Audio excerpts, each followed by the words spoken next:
This makes no sense. This makes no sense that we're still here. All these hours and days and weeks later, and we still don't know where this child is. How does that work? How does that work? Makes no sense. Got some updates, some developments, whatever you want to call them, with people speaking and making statements, and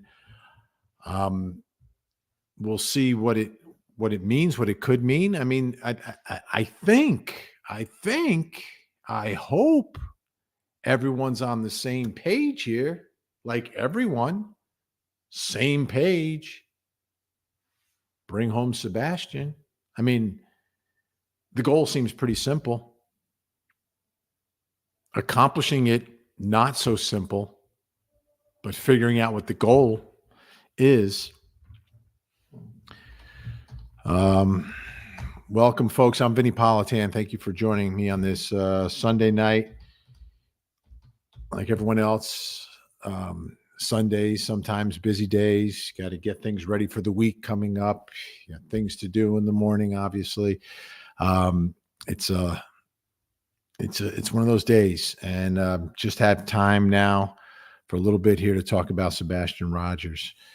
And can anyone here tell me that any of this is making sense to them? This makes no sense. I'm writing it down here, no sense.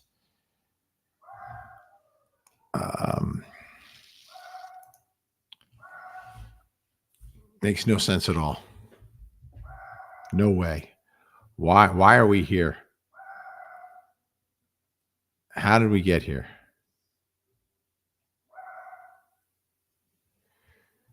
How did we get to this point? Well, there's some developments. I don't know if you've heard, and this was one of the developments you're looking at right here. It's Chris Proudfoot and Seth Rogers actually communicating and speaking at the vigil over the weekend.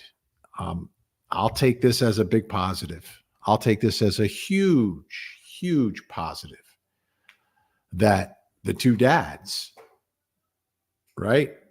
Stepdad and dad, the two dads, the two men coming together, communicating with one another, and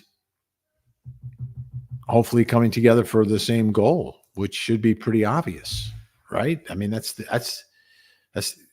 just bring this kid home, find him. Where is he?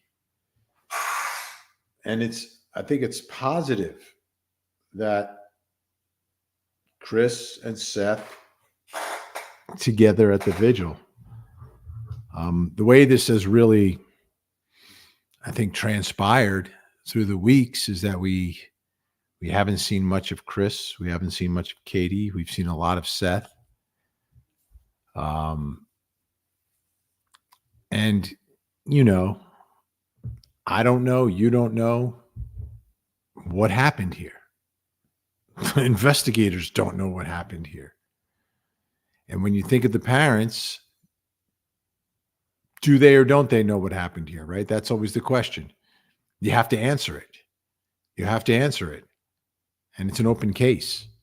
So I think anything is plausible, anything is possible.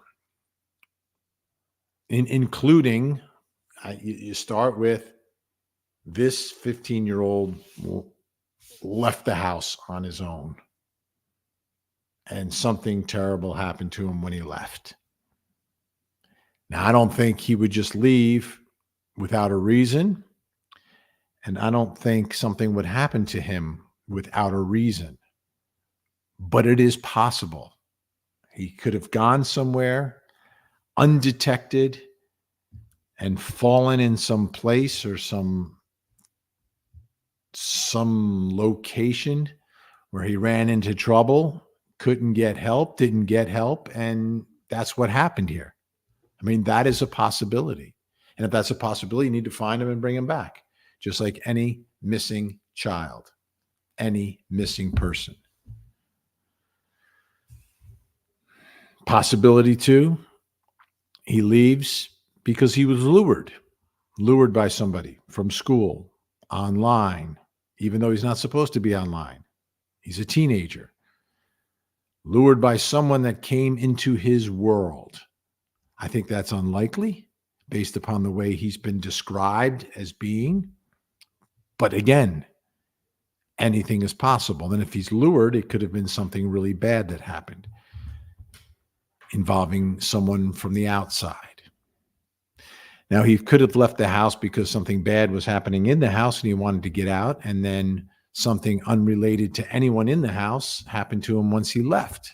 That's a possibility. I'm just laying them all out because there's just tons of them, right? Then there is something happened to him in the house. In the house. And that's the one I think most people, that's where most people start. And that's based upon history of these cases. The history of these cases, we begin there. But the history, there are cases in all different scenarios where people have snuck into homes unbeknownst to anyone else in the house and taken children, whether it's little children or older children. It has happened. Elizabeth Smart. It happens. So as we sit here and we wonder, anything is possible, but it makes no sense. It makes no sense. That there's no evidence of anything. There's no. All right. So let's look at this development. We've got over 1,600 people here already on a Sunday night. That's absolutely amazing. But if you look at these two together, this is, to me, this is a major development. This is huge. Coming together. It's what we saw happen in the Gabby Petito case. I mean, Gabby's parents, which include her step-parents, they were all her parents. They came together. And it made a difference. It made a huge difference. So now it appears that we have a coming together here. Let me play for you what Seth said about this coming together. Let's take a listen. Right? We have one more. It's not about our egos. Me and Chris are putting our differences aside. We have one more. It's not about our egos. It's about finding Sebastian.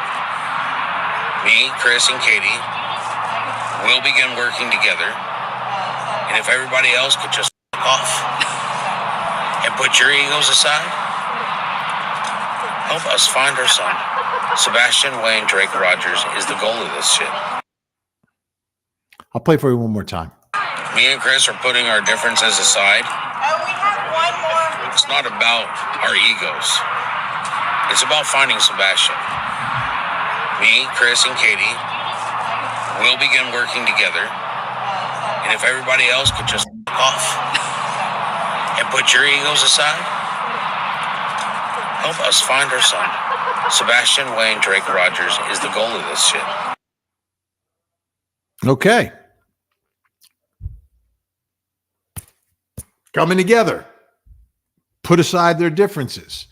I mean, there's some major differences here. Okay? Major differences. These are people that didn't necessarily get along. But you have to put that aside. Yeah, that's got to get out of the way. Now, down the road somewhere, if something happened here, if someone close to Sebastian has something to do with what happened here, well, then those differences that were put aside will no longer be put aside. But at this point, with no evidence of anything, you got to put them aside. There's no reason for them not to be together.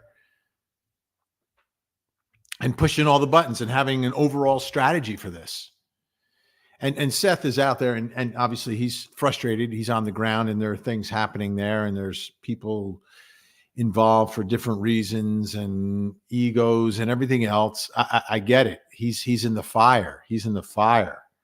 And I don't know who he's specifically talking about, but obviously, I mean, he's in the middle of it all. His phone is blowing up all the time. People are going to him. People, oh, I can help you with this. And there's people, there for not the right reasons. There's all this other stuff happening. And it's all noise. It's all noise. Like at the end of the day, it's one thing. Now, if Seth and Chris can put aside whatever they're putting aside, if there's other people who have egos in the way or something else going on here, like you just put it aside. And whether it's, I don't know, we've heard things about search groups and people bad mouthing these ones and that one, like finding a missing child is a moment where other things really don't matter. Right? Like, for instance, I don't know if there's any rivalries out there in the world of true crime, people covering the case or whatever. Like, to me, that's silly. It's silly. The reason we cover missing children is to find them. Period. And to raise awareness about those missing children and to raise awareness about the issues surrounding these missing children, because they go missing for different reasons. And once those reasons are uncovered, there's a huge discussion and a huge learning curve. Think about how far we have evolved in terms of understanding the dangers out there facing our children. And it's just because we're having this public conversation about it that continues each and every day. Whether it has to do with, you look at like the Harmony Montgomery story, like it's a missing child, right? That's what the story starts as. It's a missing child, but it's about so much more. It's about a system that let this little girl down. And now laws are being changed. Extra protectors. Amber Alerts didn't exist. They didn't exist. Now they exist. Like, things can change. Things can get better. And that's why covering these stories, whoever you are and whatever medium you're doing it, like, it has nothing to do with anything except finding the child and raising awareness. It doesn't matter what this person said or that person said or what they think or what they're saying about you, blah, blah, blah. The more people are talking about it, the better, period, end of story. Because what happens is when people stop talking about it, it goes like this, and it's gone. There are, hundreds of stories that are here and then they're gone. But they're not gone for the families and they're not gone for the missing children. Right? Let's keep our eye on what this is ultimately all about. Come a long way since milk cartons. It's so much easier now to reach massive amounts of people who may be able to provide that one piece of information that's going to help. And you've got to flood the zone. It does two things. It raises awareness and it places pressure on everyone connected to it. Everyone. I like this. So there we go. All right. We got a good crowd here tonight, as always, on a Sunday night. Over 2,500. We just got started. Let me play it one more time. If you just joined us, because we had another 1,000 people just joined us. I'll play it one more time. This is Seth Rogers speaking. I believe this is from the vigil. There was a vigil this weekend, and this is what he said. Me and Chris are putting our differences aside. We have one more. It's not about our egos. It's about finding Sebastian. Me, Chris, and Katie will begin working together. And if everybody else could just off and put your egos aside, help us find our son. Sebastian Wayne Drake Rogers is the goal of this shit. He's blunt, but it's true, and everyone has opinions about people associated with this case. And that's fine. You can have your opinions. To me, just keep talking about it, because when you're talking about it, you're talking about a missing child, Sebastian, and it keeps the story alive and it keeps the search alive. It keeps the momentum going. It keeps the pressure on. I get it. I get it. Wanderlust tonight. Finally caught you live. Looks like you also caught a dog as well. Thank you so much. Appreciate and glad you're finally able to catch us live. You see, I don't do it live at night during the week because I have a television show on Court TV from 8 to 10. I think one night I went live and it was late at night. It was late at night. We had the breaking news on which story? Oh, it was on the Idaho students on the alibi. So like every breaking news, you might catch me late during the week, but Sunday night's really the only night that I can do this. Saturday night's a little tough. I'm a little tired. Saturday's a big recovery day for me. I'm usually doing some form of exercise, but then like mentally just like letting it all drain from the week. But thank you, Wanderlust. Glad you can make it. Of course, Melly's here. Always love to see the one and only, says Melly. Thank you, Melly. Melly's here. So if Melly's here, you know who else is here. After Dark Records. Oh, we get to see After Dark, finally. Yo, Vinny. I always said if I was going to open a pizzeria, the name of it would be Yo, Vinny's Pizza. Because then when people call to order a pizza, I would answer the phone. Yo, Vinny's Pizza. Perfect, right? Perfect. Thank you, After Dark. And Rahat. I'm totally messing it up again. I'm horrific. From Tulsa, Rahat Dana from Tulsa, Oklahoma. Hello from Tulsa. Thank you, Rahat. I think it's Rahat Dana. I spent so much time working on that name. But thank you so much. Much appreciated. Glad to have you aboard. Appreciate your support.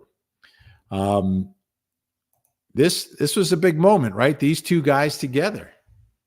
Chris together with Seth.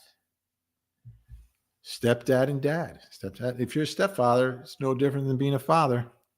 No difference. Same responsibilities. Got to take care of the kids, protect your kids, provide for your kids. That's your job. And now they're together on the same page, which is great. All right. Thank you. Danielle, hey, Vinny, usually I don't stream on Sundays. Well, if I'm going to do it on a weekend, it'll be on a Sunday. Much more likely than a Saturday, unless there's big breaking news. But thank you, Danielle. Yeah, I would say it's not super unusual, but it's not regular. Not regular, but not super unusual. So thank you, Danielle. Michelle L. with us. It's definitely a positive for Sebastian, but whenever something changes, I always ask, why now?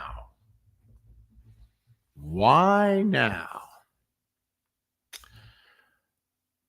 Well, maybe the vigil brought them together.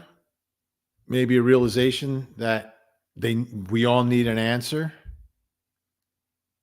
Maybe putting your personal stuff aside and being able to focus on the person who's in the focus. But Michelle, I get your skepticism. Skepticism is healthy. Skepticism is healthy in a true crime mystery. In a missing child case, you need skepticism of what anyone says. Everyone from law enforcement to family to YouTube true crime live streamers. Skepticism is absolutely necessary and healthy. So is there a reason why? Well, maybe the reason was after this conversation. But what's the reason for the conversation? Was it an accident that they're both there? Probably not. But it's good. It's good. Almost lunchtime here in Australia. Glad I caught you, says Macau. Is it a macaw? It's a macaw, right? It's not a Macau. Macaw on your shoulder there. I can see him. Mama down in Australia. Thank you so much. Here we go. Some cloud. Is it true that Sebastian ran off before and hid under neighbor's vehicle? I have not heard that one. But one thing that Seth did tell me when I don't know if it was when I spoke with him or he was speaking with someone else. I don't know. I've heard so much of Seth speak. But I remember him saying that if there's a place where you wouldn't necessarily think to look, that's the place to look. Right? He's a little quirky, I guess is a good word to use, right? Quirky. So he might be hiding in a place you might not expect him to hide. He might be in a place you might not expect him to be. So, searching everyone in the area, searching their property and searching strange places. I think you got to search anywhere and everywhere because to this point, there's no clue, no idea where he is. Bev Sims, hi from the UK. Keep up the great work. If any of these victims need you in their corner, I think they need the entire community in the corner because it's the same thing. Social media, by its definition, the social aspect of it is why it works, right? Someone puts something out there and you share it with the people you're connected with, and they share it with people they're connected with. And that's how the information spreads very organically and naturally, socially, through the connections that we all have. So I think me being in the corner is just one way to put a video out there to raise what awareness. But then other people are going to share the video. Some people are going to post his picture. People are going to share his picture, share other posts, and share other videos, and just keep it going, keep it going, keep it going. Keeps the pressure on. And maybe it was the pressure that brought them together. Everybody else in the world is wondering where our child is. Strangers are coming to town to search for our child. Well, maybe we should be together with a unified front. Dom's mom, 725. Glad to see you got mods. They're two of the best. Yeah, we got Frankie Figs and Gen X on the job. OTJ. Thank you, Gen X and Frankie Figs. Dom's mom. I wonder if you're Italian, if you're Dom's mom, right? Is that Dominic? All right. And we've got, who else? We've got Lindsay May. I feel like Seth is speaking under duress. An odd vibe from him compared to what we've seen. Hi from Ontario, Canada. Prayers for Sebastian. So you feel like this is under duress? Let's take another listen. Me and Chris are putting our differences aside. We have one more. It's not about our egos. It's about finding Sebastian. Me, Chris, and Katie will begin working together. And if everybody else could just off and put your egos aside, help us find our son. Sebastian Wayne Drake Rogers is the goal of this shit. Do you hear duress there is what you're hearing? Interesting. I didn't necessarily catch up. Like every time he says, help find our son, that's when you can hear him start to crack a little bit. Because he's a tough guy. So, I think Chris is a tough guy too. I think they're both kind of like tough guys. Hardworking, tough guys. And sometimes it's difficult to pierce through that to get to the emotion, but I hear it in Seth's voice. I may be wrong, but I hear it every time he says, find our son. And I think that was important too, to say, find our son. That again is about this unified front, but Lindsay's hearing something else, which is interesting. Very interesting. Thank you. TGS, is it TG's wife? 2004. I guess that's when you got married. Thank you. TG's wife. Appreciate it. We got a red text in here. There's evidence and clues out there. We just have to find them. He's out there, whether he departed or alive. We just have to put the puzzle pieces together. Law enforcement needs to be more transparent. Sometimes they're not transparent for a reason, right? Sometimes not transparent for a reason. Now, there's certain things like if they find something like here, I mean, it's like wide open at this point, right? But if they find something that would lead them somewhere else where they would need extra help, for instance, you go to the Idaho case, they knew they had this car. Well, they needed help figuring out whose car it was, so they put it out there for the public. But they didn't put everything out there. But they did put that out there. So I think that's when and where you're going to see something here is when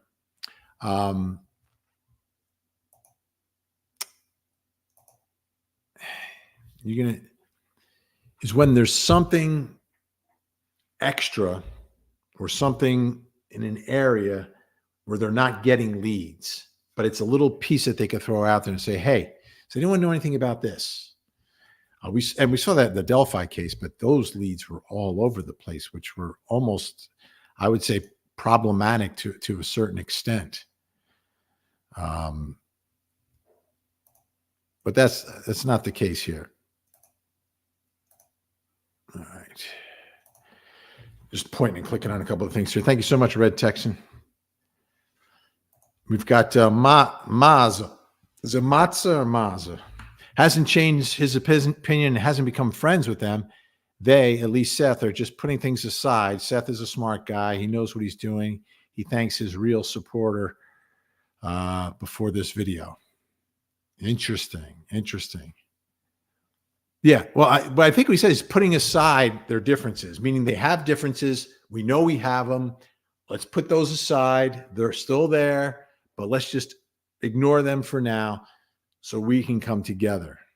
I think that's, and I think your interpretation is right, Matzah. I see that. I think matzah, like mozzarella, matzah. The focus should only be on finding Sebastian. Everything else is drama and distraction. I wish more larger platforms adopted this approach. Okay. Drama and distraction. There's a couple of schools of thought on this, though. And let me get to my initial premise, which I think is the most important, because I know how the media works, especially like the media on television, with stories and how stories and unsolved cases die on the vine and go cold. It's when people stop talking about it. When people stop talking about it. Families will still search, but there's moments in every case when people stop talking about it. And that's the danger here, Glare. The focus is always on finding Sebastian, but sometimes in covering a missing child and everything surrounding the missing child, certain things come up, certain things happen, right? And there's a little bit of focus on that, but it serves. It's I guess what you call a double-edged sword, right? I think it's a double-edged sword. A double-edged sword is all negative. But it's not all negative. It's not all negative. Like the distractions, I get it. The distractions take away, but the distractions keep the story alive. And the story always comes back to Sebastian. It always comes back to Sebastian. And that's a good thing. But I get it, Claire. I get it. You don't want this to be about the distractions. It's about finding a child. Tom Webster. Thank you, Tom. Hi. What has been the evidence related to video in the neighborhood around the time he went missing? Thanks. That there is no video of anything. One video that was uncovered by Channel 5 in the neighborhood. You saw a couple of lights. Could have been reflections. Could have been flashlights. They appeared to move. They've been told, people have said it could be a bus, a dump truck, whatever. That's the only video we've seen. We know that the neighborhood is like pitch dark after dark. There's no street lights, but no one has reported anything publicly that I've seen or I've known about. And that's kind of unusual. And it's a nice little subdivision. And I would believe most people have, not most, but a good portion of people have Ring cameras. But unfortunately, the Proudfoots did not have one. Elaine, the best of the YouTube channels all here in one place for the good. Love it, says Elaine. Thank you, Elaine. Great photo. Thank you. Very appreciated. But there's a lot of great information that is being compiled on YouTube, and there's some great conversations and people. It's amazing the information that comes out of it because of the concentration of attention on whichever story it is. That generally the movement is from story to story. One person may be talking about one story, somebody else talking about another story, but they're all talking about them. And I think collectively, it works. I think collectively it works. We're over 4,000 on a Sunday night. This is unexpected, but we got a big crowd coming in. Thank you so much. Thank you, Elaine. And we've got Trish. I think he's doing whatever he can to find his child. I would dance with the devil if I was in his position. Trish, there you go. There you go. You do whatever it takes. Whatever it takes. And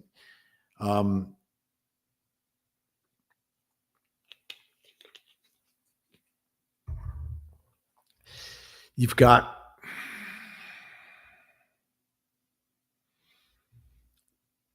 think about your world when your child's missing.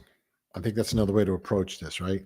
Sometimes I think we miss that when you say, the father, the family. Like every day you wake up, every day you go to sleep, your child is still missing. What's happening in between? There has to be a level of frustration that you feel that you have. And all the experts I've spoken to, and I agree, one of the jobs of the parents is to speak. It's the way the media works. If the parents continue to speak, the story will continue to be covered. If the parents continue to speak, the story will continue to be covered. And here's another development. I don't know if you saw this on Patrol Live. Katie made an appearance. Katie made an appearance on Patrol Live this weekend. Let's take a listen. We're keeping our faith, and we're praying every day that we're going to find Sebastian. What's the latest on the search? So law enforcement is exploring any and all possibilities. They're communicating daily with us about updates and the statuses. That's interesting, right? Daily communication. I don't know if we knew that about the daily communication. So every day, Katie says they're speaking with law enforcement. We have faith that all the law enforcement agencies involved are doing everything that they can, and we're going to find Sebastian and bring him home. Okay. So comparing this to the last interview where her head was down the whole time, here, it's a Zoom and you're looking at a screen. So the eyes are up and she's communicating, which is good. Doing the interview, that's great. Huge audience for that show on Patrol Live. Huge audience on that show on the weekends. So it's a great spot to be. That's where you need to be. Like the parents need to be speaking. You speak, the story stays alive. We know the most important thing right now is to get the word out about Sebastian. What would you like our viewers to know about your son? Sebastian, he is high-functioning autistic.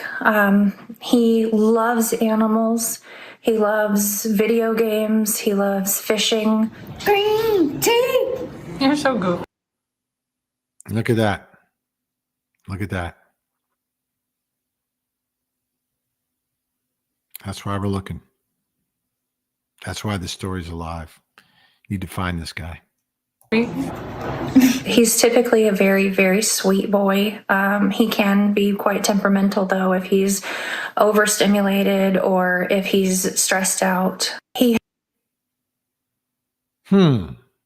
Temperamental.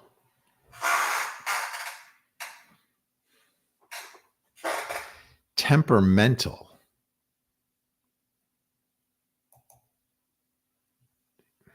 Why would you say that?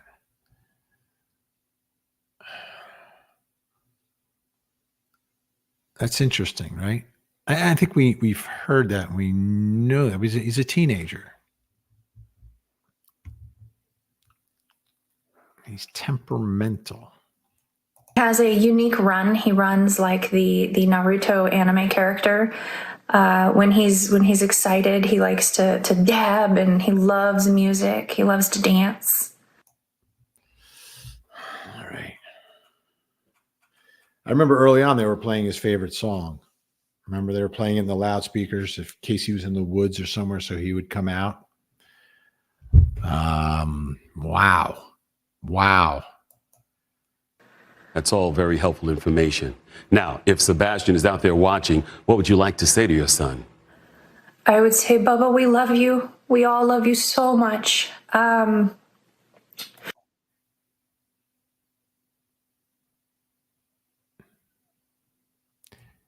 The eyes again. Wherever you are, just know that we are not going to stop. We're going to keep searching. We're going to find you. We're going to bring you home. And if you ever get an opportunity, find a phone, find a safe adult, call 911. But I'd also like to ask our community to please keep searching your properties. Keep sharing his flyer.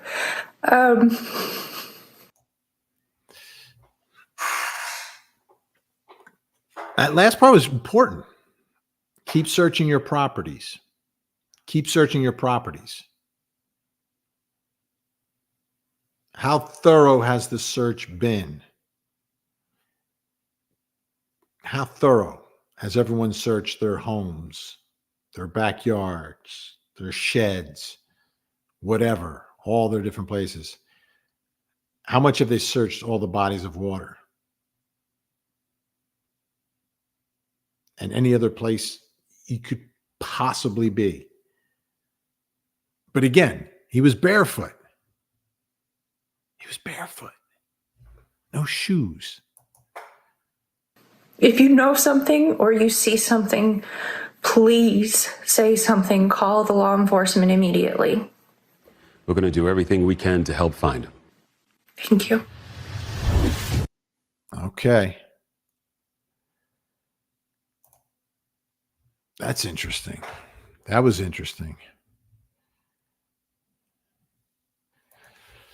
Lori, Chris, and Floofs, thank you. Floofs. Who is Floofs the dog is the question. Janie Braden, why now? Mudslinging, 2PI's petition, and money, in my opinion. Janie is skeptical. Skepticism is fine. I think it's healthy. Why now? Mudslinging, 2PI's, petition. Well, you've got the petition, right? I think they've got a lot of signatures on that petition, by the way. Not as many as they want to get, but they've got a lot. And this is the from the vigil over the weekend. Money? Are they coming together for money? I'm trying to follow the bouncing ball there. And how money will make them. What money? What money? Thank you, Janie. Some Cloud, if parents had better tools to deal with special needs, this would not have happened. Right? So, I mean, that's a big part of this story. That he's a child with autism, high functioning according to the parents, but a child with autism. So takes, I mean, like extra parenting, like super parenting is what it takes. And what's the connection of that to his disappearance? I think that's something we've all thought about since the beginning. Deanna Balina. Deanna Bellini. Hi, Vinny. Did they ever determine if the glasses found belonged to Sebastian? Well, law enforcement told us not connected. Not connected. Seth said that they were very similar and he hadn't seen his son in a while. So, was it exactly the glass? He said, well, they were similar. But law enforcement said not connected. Now is law enforcement telling us the truth? We hope so, but they could have reasons for not telling us the truth. Investigatory reasons. That's why you got to remain skeptical about everything. Carolina Mimi, thank you for all you do. I love watching you. I hope Sebastian is brought home soon. Absolutely. Absolutely. I think with these developments, with mom speaking, with dad speaking, with the families coming together, the vigil, I think there is a sense right now of the story picking up a little more momentum, renewed interest, right? Renewed interest in the case, which is significant, which is important. Now, I know there were also some images of Chris and Katie at a motorcycle shop. People were like, wow, what's going on here? We don't know. We don't know what's going on here. That's part of the problem. But that photo is kind of making its rounds right now. And, you can think what you want to think. You can say what you want to say. But what do we know? We don't. All we know is, to me, the biggest development by far is the coming together of the parents. Finally coming together. That should have been the first thing that was done. I know could be finger pointing, could be bad blood, whatever. A child missing, first thing. All right, let's get together. What's our strategy here? How are we going to find him? We need to organize searches. We need to do this. We need to speak to the media. We've got to keep this organized. You know what I mean? Like you said, I know it's tough in the emotion of everything else that's happening and where you are. But where we are now is a better place than we were before this weekend. And when I say we, I mean the search for Sebastian, obviously. Lone wolf spirit. Law enforcement has dropped the ball since the beginning. Had they ran a criminal investigation next to the missing investigation, then they would have found evidence of foul play inside of the house. Asperger here. And I've seen this before. Lone wolf is onto something. Now, you don't have to have a criminal investigation in order to go through the house. It can begin as a missing persons investigation. And as part of that missing person investigation, you can say, we want to go through the house. We want to go through everything. And you ask for the family to voluntarily permit the search of the home, the physical search of the home, the search of the telephones. And why would you ask for that? And what you would have to say is, listen, if you allow us to go through those phones, we can see if there's anything of value. And we can also eliminate certain potential reasons for the child missing. So you ask for that cooperation right from the beginning. Like, why wouldn't you? Let's look in the house. And the parents should cooperate. If your child's missing, you cooperate. You do anything and everything to bring the child home. So it doesn't need to be like called a criminal investigation. I think when it becomes a criminal investigation, different departments, they have different, units within there. Some, and I've seen this through the years, and some, there's no difference. Like, it's a different label, but there's no different in how they approach it. Whether it's a criminal investigation or a missing persons investigation, it'll be the same.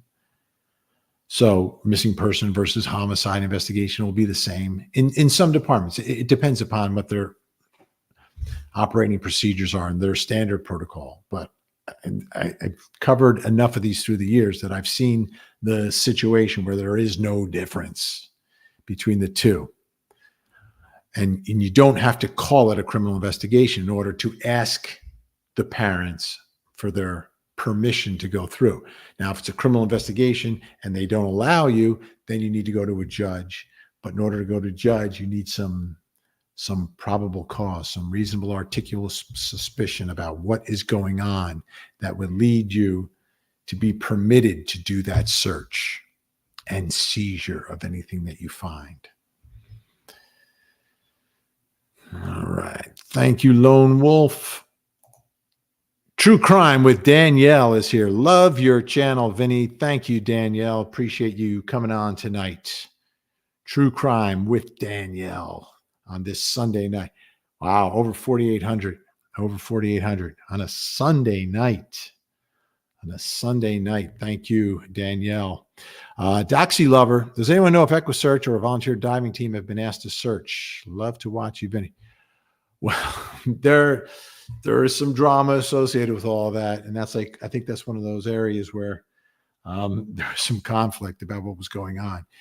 You had the United Cajun Navy was there. They were searching in the other case in Tennessee, then came over and started searching, but they stopped the search because they said they were getting threats. And who those threats are coming from, I don't know. There's another search team that has a YouTube channel that's been working. I think they even were live today searching some of the surrounding water. So there are searches taking place. Initially, they drained one of the ponds, which was very close to the home, and where there apparently had been some traction from the dogs. And they drained the pond and they didn't find anything.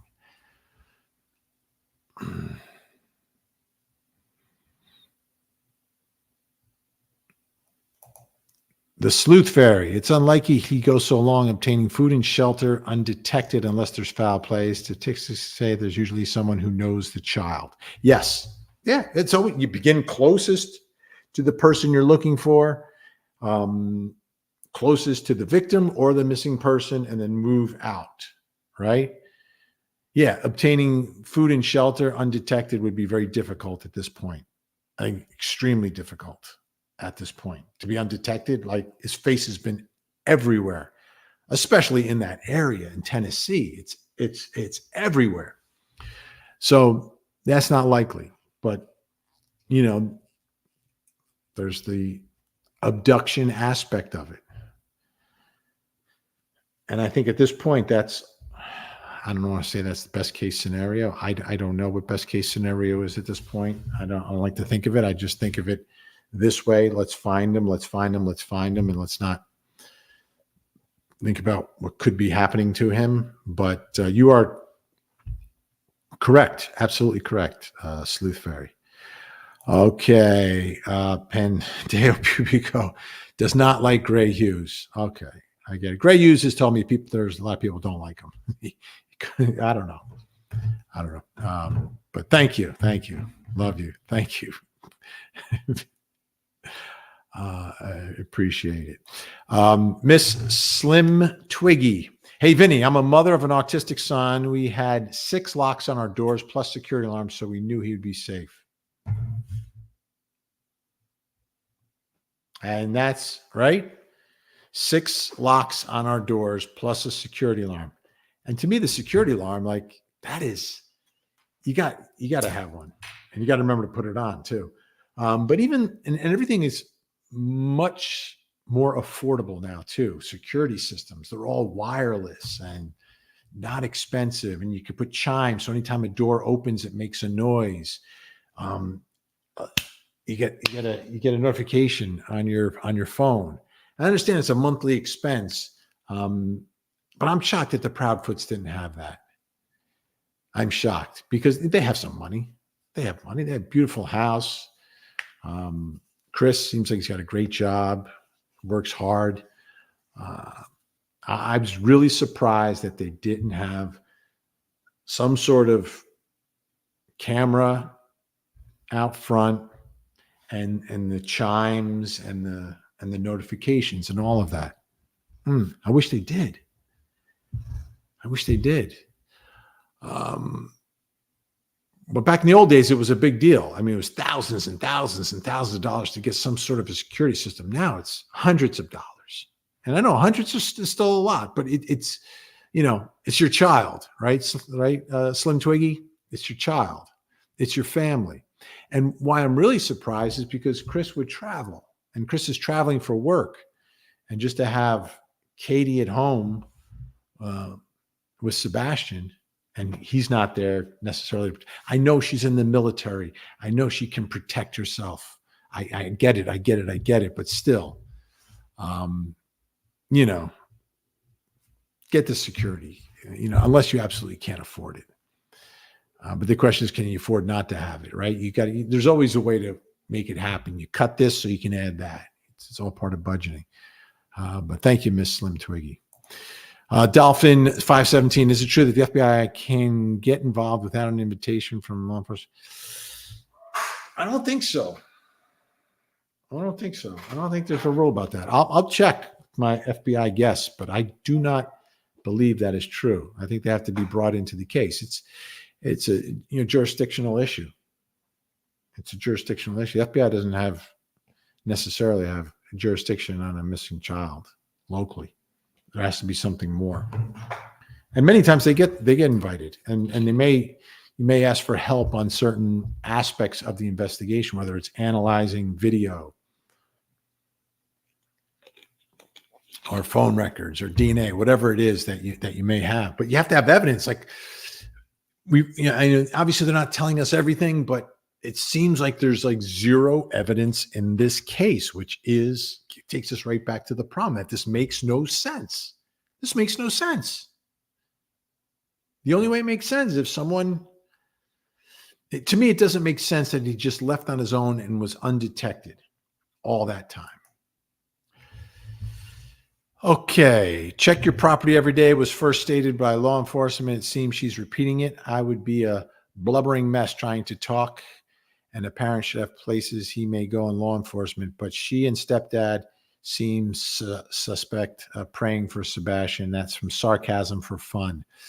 Check your property every day. Yeah, check it every day. I mean, it's a lot of time now, but still check it, recheck it.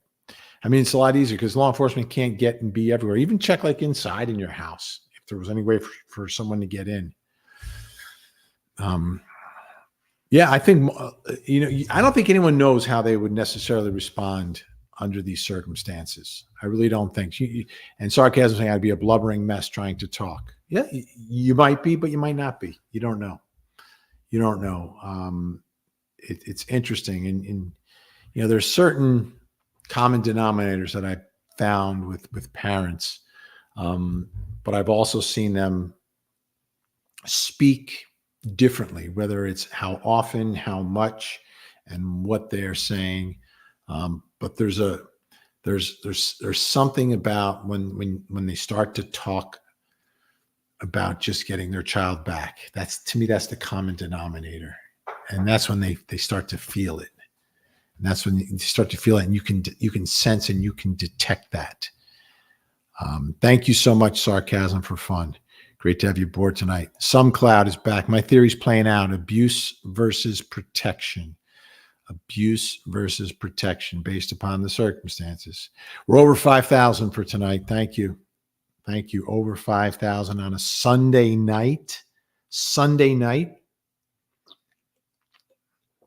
This is amazing. Over 5,000 on a Sunday. Maybe it's just the nighttime because, I do my show during the week. So maybe, I don't know. I think,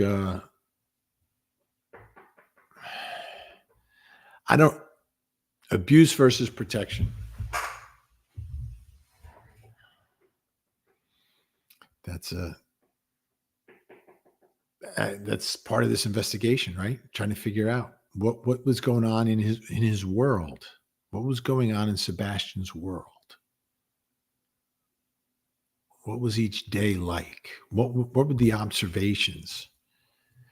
How about the people who were with him that Sunday, the relatives? What have they said? What did they notice? What did they see? What did they hear? Michelle Ebel. Michelle Ebele. We need an interview with his teachers. Exactly what I was thinking. I think it'd be very interesting to hear from them. They'd also know if he had a tendency to elope.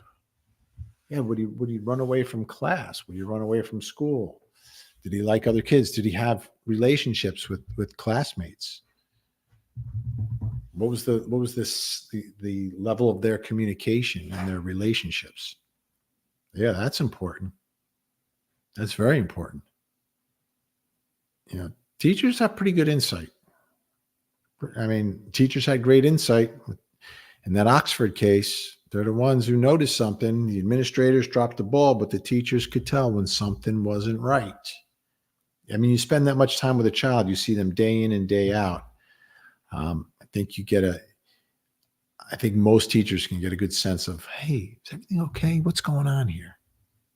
Can also give you more of a history of the personality and the traits and how they would go. I think that'd be, and I am sure that investigators have spoken to the teachers. Have to have, right? If they haven't, then they're not doing the investigation. Octavia is with us tonight. Thank you, Octavia. Octavia coming to you tonight in black and white.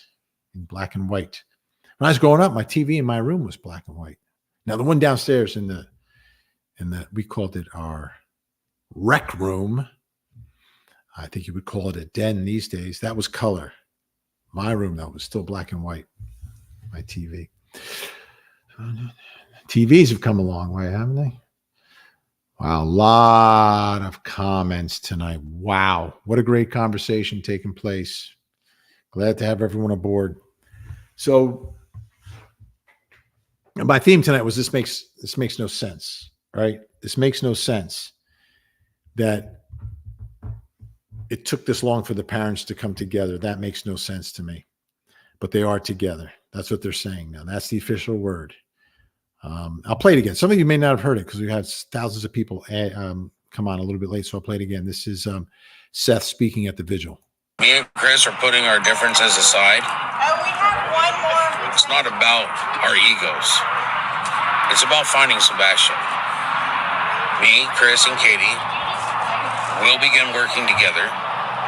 And if everybody else could just off and put your egos aside, help us find our son. Sebastian Wayne Drake Rogers is the goal of this shit. Help us find our son. Help us. So Chris, Katie, and Seth, help us find our son. They've put the differences aside, and they have differences. They have plenty of differences. I mean, you talk about Seth and Katie obviously have differences, and Seth and Chris probably have differences as well, I'm sure. Put that aside. Find Sebastian, period. So that's the big headline from the weekend. The big headline. Now, there's also reports that Seth has hired private investigators. There may be some drama involving them, but more boots on the ground, the better. You don't know where the lead's going to come from. And while law enforcement is on it, law enforcement has multiple responsibilities. Even in a small town. I mean, there's always more than one case happening. Always more than one case happening. Whether it's a homicide or a missing person, whatever it is, there's always more than one. SQ Tierhog, just want to thank you for everything you do, sir. Thank you. Oh, that's a great picture. Is that a headband or is that a hat backwards or head? You have the headband, and is that a hammer? What is going on in that picture, SQ? I can't figure it out. But thank you so much for watching and supporting tonight. It's appreciated. I can't figure out that picture, though. I am curious. Sarcasm for fun. I just feel like if you're offering no more as a parent or stepdad than law enforcement, then you know more than you are saying. I could be wrong, but I get a sick feeling when the mom is to offer nothing of help. Interesting. So what I'm hearing from you, sarcasm, valid point. If this is the home that he's living in, what else do you know? What other details can you provide to the public that may help in the search? Now, is there information that you could provide that wouldn't help in the search, that would just help us understand something else? I think that's where, I always want to, while the presumption is that you got to look at the people closest, I always in my mind and in my heart want to hope that the people closest to a child are always taking care of the child. I've learned through my years at Court TV that's not the truth, and that's not the way the world works. But I just hope. But yes, what I'd like to see though from Katie, I'd just like to see her be out there more, speaking, more than once in a blue moon. And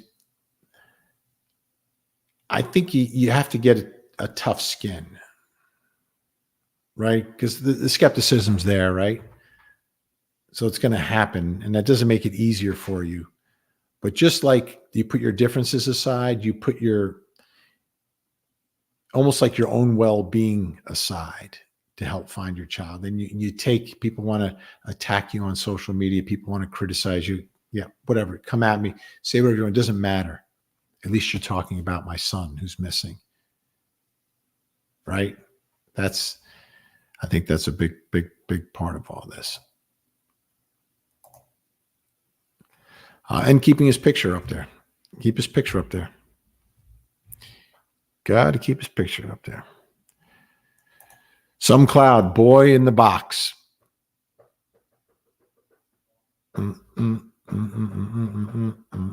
Now, this was a trial we covered on Court TV. And this was interesting. So there was a child who was acting out, and the parents believed he was a danger to the other kids in the house.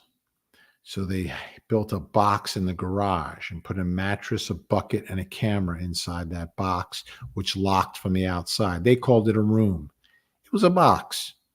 And they locked him in there at night for hours and hours and hours at a time. And they said they did it because they didn't know what to do. They didn't know what to do. They reached out for help and didn't get the help that they needed. Now, it became a huge problem for them. But what was interesting there is they took action to protect their other children from the child that they felt was a threat. And the way they did it turned out to be criminal. And now they earned,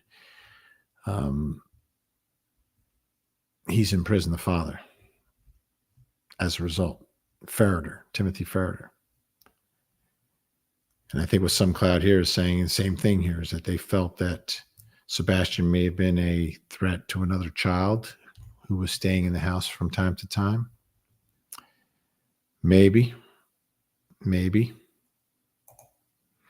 Lone Wolf, Sebastian's 4 teachers spoke to me and gave a different perspective of Sebastian. I sensed revenge and jealousy due to reporting the belt incident at school. That wasn't, my understanding of the belt incident was it wasn't super recent. That was my understanding. I may be wrong, but I thought the belt incident where Sebastian had told a child about the belt wasn't in the immediate past, that had taken place a while ago. But all of this is in play. It's all part of trying to figure out what happened. And I'm sure this is a big part of some of the theories that investigators are working under. Like, does anyone have a motive to do something to this child? Is there anyone connected to this child who would have a reason to harm this child?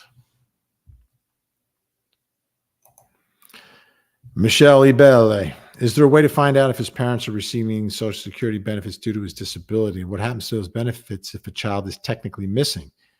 Do the monthly benefits continue?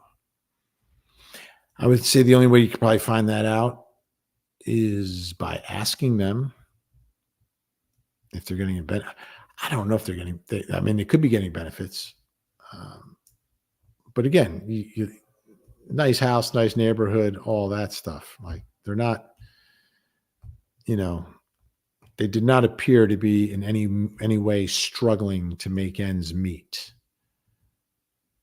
They seem to be doing fine, like really fine. Hendersonville's a beautiful town. A beautiful town. There's people moving from around the country to move to Hendersonville near Nashville. Thank you, Michelle. Mats is back. Belt while he was 15 since December. Okay. So it was recent. Someone told me that was from a couple of years ago. But if it was 15, cause and effect, recency.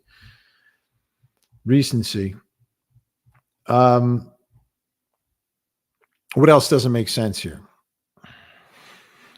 Like, what makes no sense is that he's barefoot. That makes no sense. Makes zero sense. The thud in the room without checking on it. Like, if the thud was loud enough to think that it was like, and the thud could have something to do with someone from the outside coming in as much as from the in, you know what I mean? Like, the thud could have been one of his friends or someone from school going into his room and like landing on the floor and then shh, don't say anything, shh, right? And then they walk out in the middle of the night. I don't know. It's possible. It's possible. What was the thud? There was no investigation of the thud. I wish we had more information about the thud. But we don't. Lucky slots with Lacey. I'm just now learning about this case. Is there a specific video channel article to get the 411 on this case so I can understand the basics and go from there? Bullet points, debrief. Haha. Thanks, Fee. We can go through it right now. Sebastian Rogers, 15-year-old teenage boy with autism, was living with his mother, who was in the service, and her stepfather and his stepfather. They're the Proudfoots, Chris and Katie Proudfoot, living in their house in Hendersonville, Tennessee. I think it's about 40 minutes away or so. Seth Rogers, Sebastian's non-custodial father, lived, but he had regular visitation with his son and had seen his son on Thursday.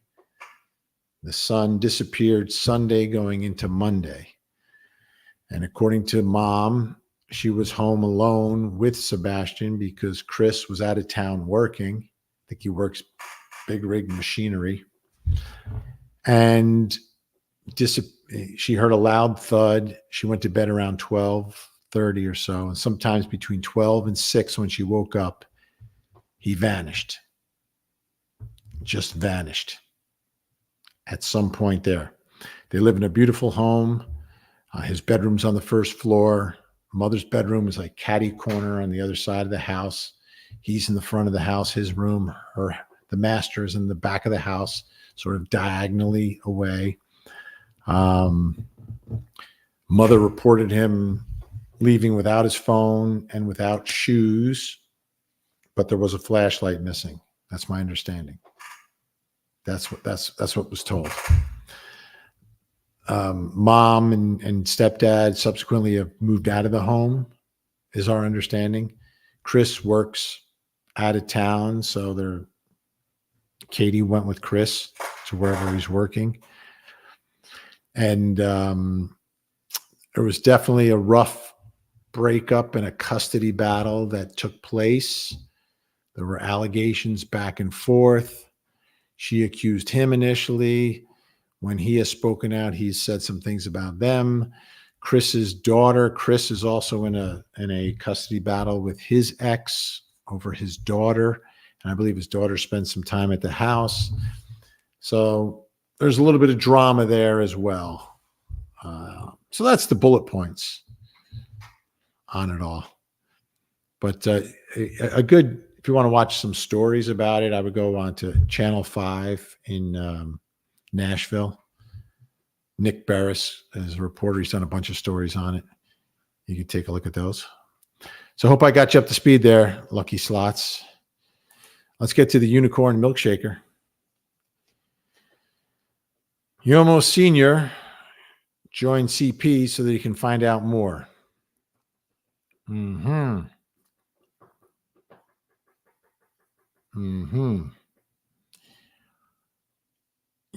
Sr. joined CP so that he can find out more. All right. There's a couple too many abbreviations there. But thank you, Unicorn. I appreciate it.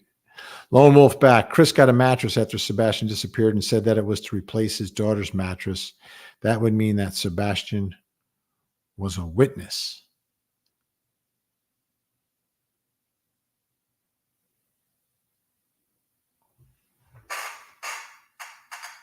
Replacing a mattress.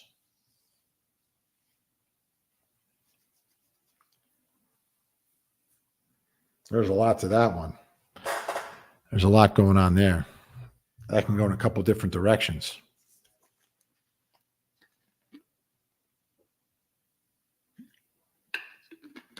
Now, here's one thing. If Chris Proudfoot is in a custody battle with his ex, attempting to get custody of his daughter, the fact that his stepson, who was living in the home, is missing does not help his case to get custody of his daughter. Okay? Let's just be clear. Let's just be clear. One more time. Chris Proudfoot is in a custody battle with his ex for custody of his daughter. I think she's even in a different state. She might be in Texas. The fact that Sebastian is missing from his home, like another child who he's responsible for, is missing from his home, destroys his case to attempt to get custody of his daughter. Period. That's just the way it works. Whether it's his fault or not his fault, the facts are the facts. He has a child, the child is missing. Chances are you're not going to get full custody of your other child. You're just not. It's going to be like, oh, court will be like, well, let's call a timeout. Let's figure out what happened here first. Before you get custody of your child or you want to argue, let's call a timeout here and figure out what's going on with Sebastian. Because until the judge is convinced or has some sense of what happened to Sebastian, that judge is not going to order that another child be put in that house by court order. That's not going to happen. So if whatever's going on in his world is about Chris wanting custody of his daughter, he is not, if he does something to Sebastian or Sebastian disappears, it's not going to help his case. So from my perspective, that's one reason to look at Chris Proudfoot and say, why would he do anything to Sebastian? There's no reason. I mean, if he does something to Sebastian, it's going to be awful and impossible, I believe, for him to get residential custody of his daughter. So that's, more of the story that's going on here. Hannah O'Neill. Thank you, Hannah. And the puppy. I think the puppy's looking right at you. Look at that. Thank you, Hannah. Okay, we've got clarification from the unicorn. Sorry, Seth Rogers is working with Chris to find out more. Yes. Yes. I should have known that. SR, Seth Rogers. LOL. All right. Yeah. They've got it. I mean, that's smart, right? What was it? It was The Godfather, right? Keep your friends close and your enemies closer. Keep your friends close and your enemies closer. I think that's what you're saying there, unicorn. That may be the reason, right? The more you know, the more you know. The closer you are, the more you know. But that's like Godfather 101. Right? Thank you, unicorn. Sorry, I couldn't figure out the first one. Bogey Green Street tonight in the house with the kitty cat. Great to see you, Bogey. Bogey. Coca-Cola JK. Yes, Vinny. Nina.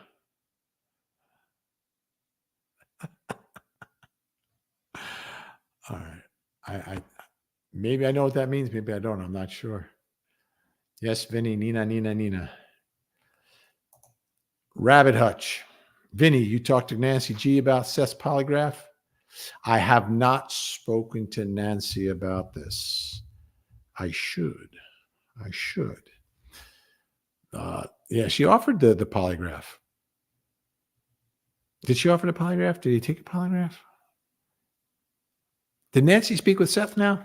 Nancy spoke with Chris and Katie first, but now Seth. Interesting. I got to check on that. I haven't seen the latest on Nancy and Seth.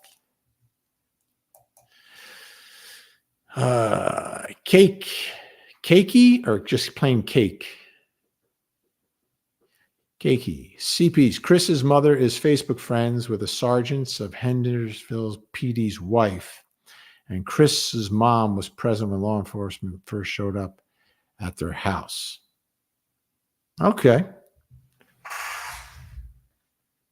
Now, Facebook friends mean different things to different people. Okay. Just playing devil's advocate.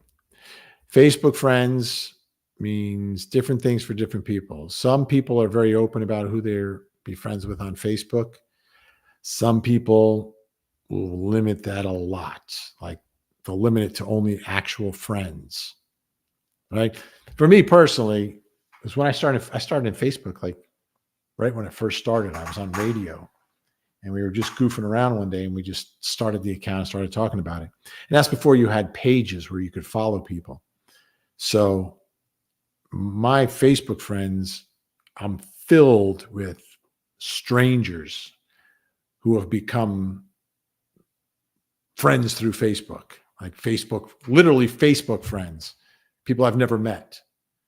But I was, much more public. I was on the radio and Facebook had just started and I was like, oh yeah, I'll be friends. I just accept everybody, accept. Let's be friends. And then I maxed out at 5,000 and then I couldn't get friends anymore. Then they changed it. Then they created pages.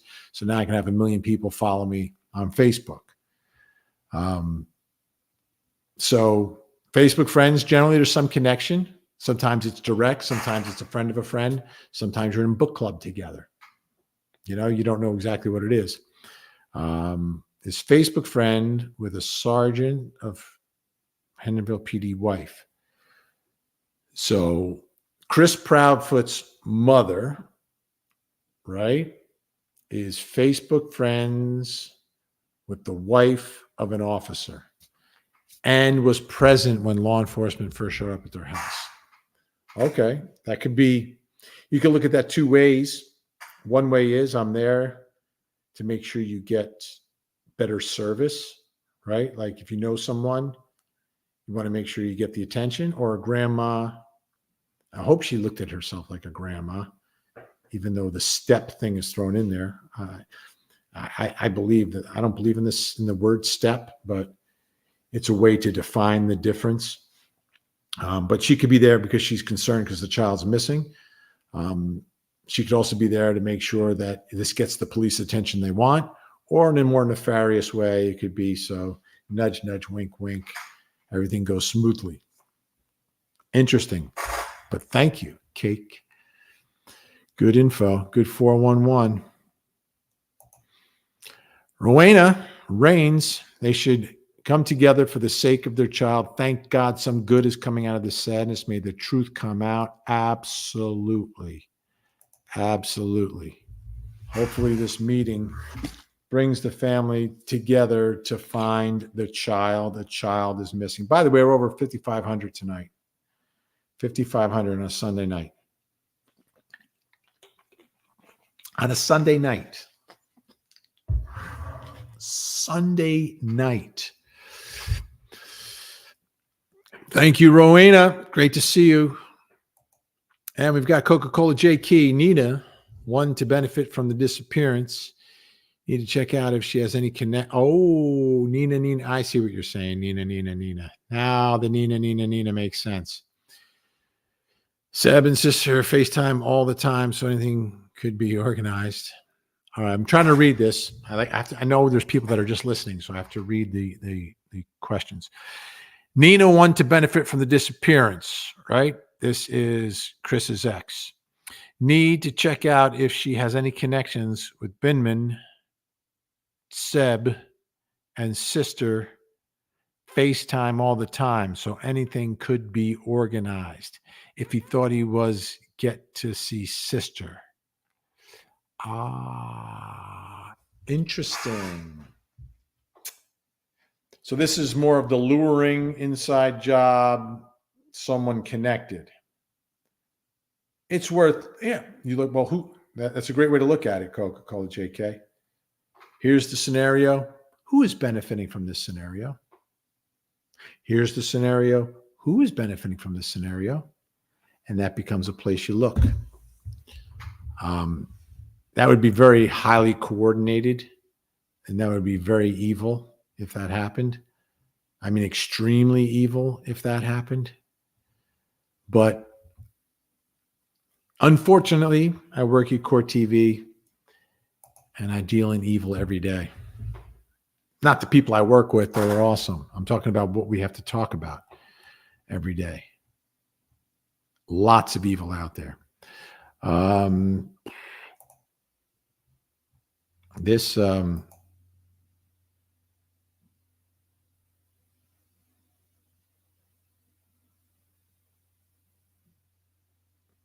People, no phone, no shoes. Someone carries him out. No phone, no shoes. Would someone have to carry him out? How does this work? How does he get out of the house? Think about this for a second. The thud. What is the thud? Now, the other thing, though, is like, if there was a car driving down that road, let me do this. I have to bring in some more video. 1 second. Let me find more video. Let me see if this does it. Let me see if it's in here. It could be in here. Okay. Yeah, this is sort of the area. We can take a look at some of the areas. Like you just look at this. The houses aren't right next to each other. Everyone's got a nice spot of land, beautiful lawns. But when you look at the neighborhood, right? Getting in and out of the neighborhood, the neighborhood is basically just a big cul-de-sac. That's all it is. It's a big cul-de-sac.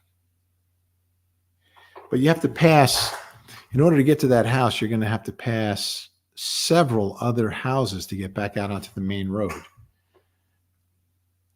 And it depends upon how you set up your ring or ring type camera. Like the way I have it, where our house is to the road, we're not set back so far. I like to pick up every car that goes by. If a car drives by, I want to make sure my camera's picking it up and recording it. But some people don't want that because then the thing's going off all the time. In a neighborhood like this, though, how much of a problem would it be? And I haven't heard anything about any cars being seen leaving the neighborhood that night or entering the neighborhood that night. And again, it would have to be after midnight. So it's going to be dark. So the lights should also trigger those cameras in the neighborhood, unless no one has a camera. People have cameras there.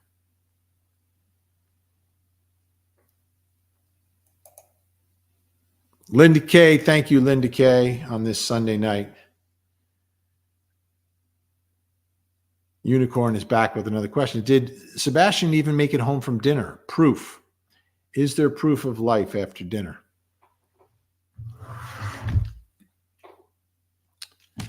You tell me.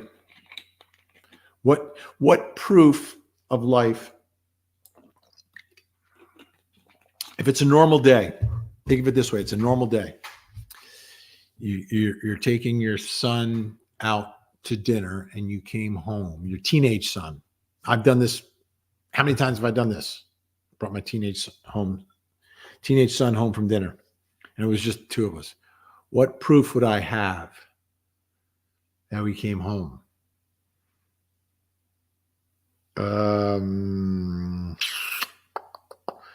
You're likely going to drive into the garage. Your car is going to enter the neighborhood. Would your car get picked up by somebody else's video? You don't have video. Would it get picked up by somebody else's video? Would your phone and his phone be with you and be able to tell you exactly where you are and where you went? Right? To me, that's crucial. The one piece that we don't know, and I'm sure they've checked it out,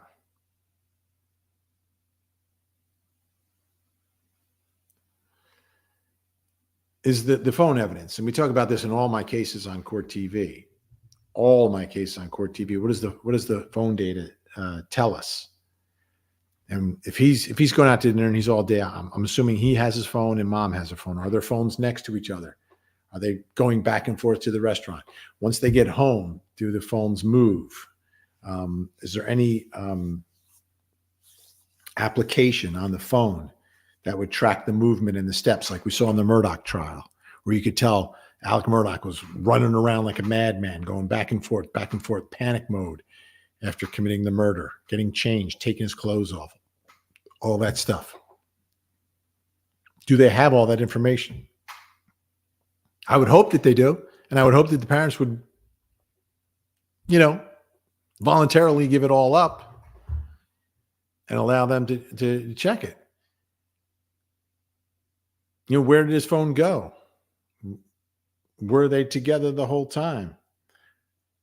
Could you tell if one phone was moving when the other phone wasn't moving? Was it being shaken?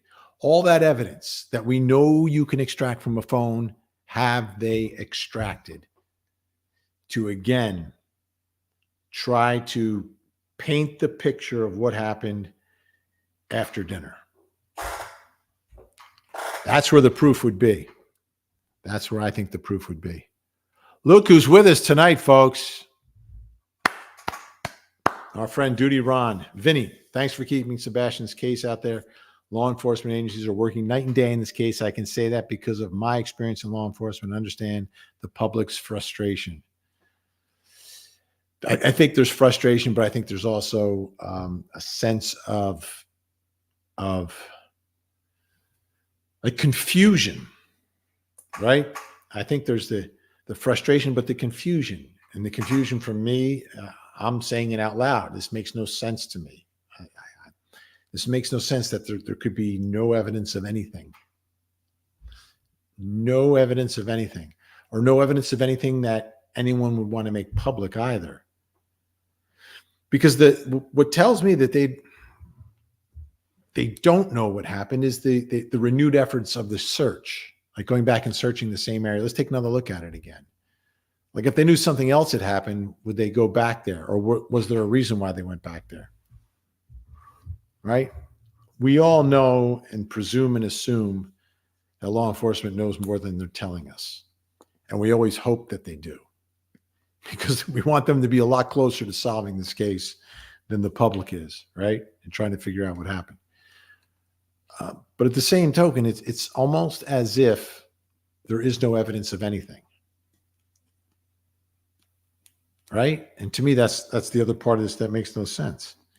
In most other cases, it's not just the case of someone vanishing.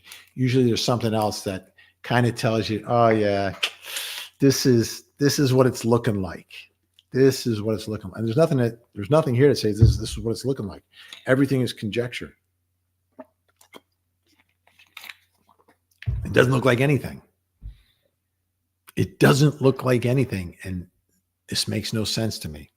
But thanks, Duty Ron. Make sure everyone checks out Duty Ron. If you're not already, I'm sure you're already checking it out. But if you're not familiar with Duty Ron, please check it out. Quit looking. Whoa. I can't say that. Wonder if they had a ring type thing that is gone. I get it with the bird. I get it, but I just can't say that. Wonder if they had a ring type thing that is gone. Yeah, I would look at that as like circumstantial evidence, a very mysterious circumstance of why you'd have a ring camera and then all of a sudden you would not have a ring camera, right? If it suddenly wasn't working, it suddenly was not hooked up, suddenly it wasn't on the internet, it suddenly wasn't recording, anything like that. How many times have we seen that? Right? It's like lack of evidence, then something is happening, right? Any interruption in something that is normally there and would normally detect information, images, and it's turned off or not working or just plain old disappears. That's that's something that you could put down in a probable cause affidavit to get a search warrant. Linda K, in Chris's child custody cases, will they have to interview Sebastian about Chris's parenting skills? Just curious. Thank you, Vinny, for what you're doing. Not necessarily. There could be home visits. There could be an assessment done of the home, whether it's private or not. Don't know if they would necessarily interview a 15-year-old about that. Not necessarily. But think of it this way, Linda, and I keep coming back to this. This does not help. This completely destroys and undermines his custody case for his daughter. It's what judge? Think about it. A judge always has to do what's in the best interest of the child. But remember this, whenever a judge is making a decision, right? A judge thinks about a couple things, like what's fair, what is just, what does the law tell me to do? And what happens if things go really wrong here? Who will get blamed? So if there's something that's obviously like a little out of whack here, that a child goes missing from a house, no judge is going to say, oh, okay, now's the time to put another child in that house. No, they're just going to wait, because you can always revisit it. It can always happen down the road. But right now, no, it's not going to happen right now. And that hearing actually got delayed. Thank you, Linda K. Some Cloud back with us. Thanks, Guy. Thank you. Right back at you. Okay, Coca-Cola JK. Lost daughter once, fear, lose again. Court, same time, disappearance. Nina said before, grabbed back daughter in airport and ran, shouting that Katie was stealing her desperate mums do desperate things. Coca-Cola JK, I'm going to work through this, but thank you. I just need a little punctuation. Here we go. Lost daughter once, fear, lose again. Lost his daughter once and fears losing again. Court is the same time as the disappearance. Yes. Nina said before, grabbed back daughter in the airport and ran, shouting that Katie was stealing her. Desperate mums do desperate things. Desperation, emotion. I say this all the time. I'll say it again. Family courts. You go to any courthouse in this country, the most volatile courtroom, The one where emotions are running the highest and is like a tinderbox waiting to explode is family court. Not the criminal court, it's family court, where the battles are very personal and the emotions are very real and the hurt is extremely raw. So yes, desperation is part of that. If Sebastian knew the door code, the daughter probably did too. Yeah, I'm sure. If you have a door code, all the kids have it. Now you can have more than one door code too, by the way.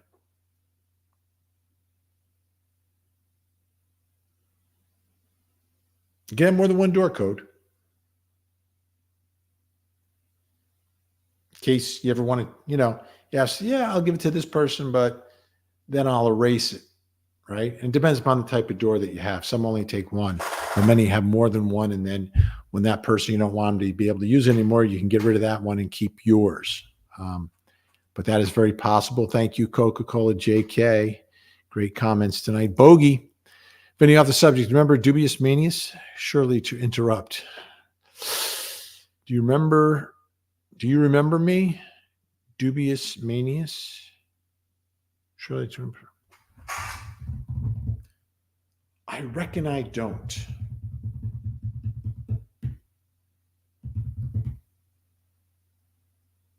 Surely? No. Sorry, Bogey. I do not. But thank you. Rowena, this case is as clear as mud. I'm sure they've cleared every inch of his home property, every inch. That's got to be the first thing you do, right? Especially if you have a child with autism, who could, sneak somewhere, maybe that you wouldn't necessarily look. Every inch of the house. I don't know if they have a basement or if it's on a slab. The basement, the shed, the porch, under every piece of furniture, anywhere a child could be, you had to look. And as you're looking, if you see something else, then you notice it. That's why, criminal investigation versus missing person, a lot of intersection there, in terms of what you're looking for. And if you have permission to look, you have permission to look wherever, and whatever you find, you find. And you're obviously keeping your eyes open for everything, hopefully. All right, still over 5,700 tonight. This is a good crowd. It's a good crowd. Romina, okay. All right. So I wanted to let me play. I'll play. We have some new people joining us. This was Chris. Me and Chris are putting our differences aside. We have one more. It's not about our egos. It's about finding Sebastian. Me, Chris, and Katie will begin working together. And if everybody else could just off and put your egos aside, help us find our son. Sebastian Wayne Drake Rogers is the goal of this shit. He's always looking straight at us, straight into the camera. There you go. And again, that's the headline. Chris Proudfoot and Seth Rogers had a meeting at the vigil, spoke to each other, now on the same page. So this is a big development in the case. There's a lot to this, but what doesn't make sense is we're still in the same place where we've been. The same place where we've been.